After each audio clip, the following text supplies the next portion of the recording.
এত কষ্ট করে বানালাম খাবো বলে, আর দেখো পুরো খাবারটাই নষ্ট হয়ে গেলো, দুধটা সম্পূর্ণ ফেটে গিয়েছে। কি বলবো, মানে কপালে না থাকলে যা হয়। তো অনেক দিন ধরে আমার সিমই খাওয়ার ইচ্ছে করেছিল বন্ধুগণ, তো আমি মার্কেট থেকে নিয়ে আসলাম যা যা লাগে, তোমার দুধ, সিমই, তারপর একটু হালকা করে কাজু নিয়ে আসলাম।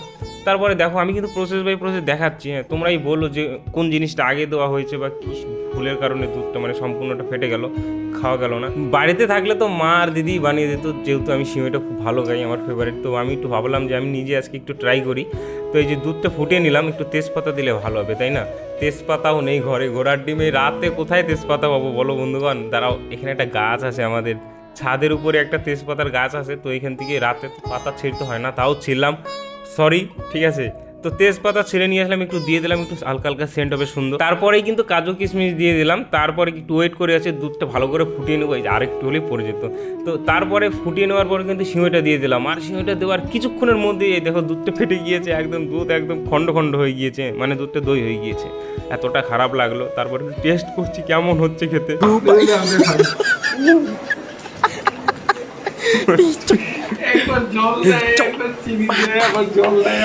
তো কোন ভুলের কারণে বন্ধুগণ দুধটা ফেটে গেল, যদি কেউ জেনে থাকো কমেন্টে জানিও, আমার আর সাহস হচ্ছে না পরের বার ট্রাই করার।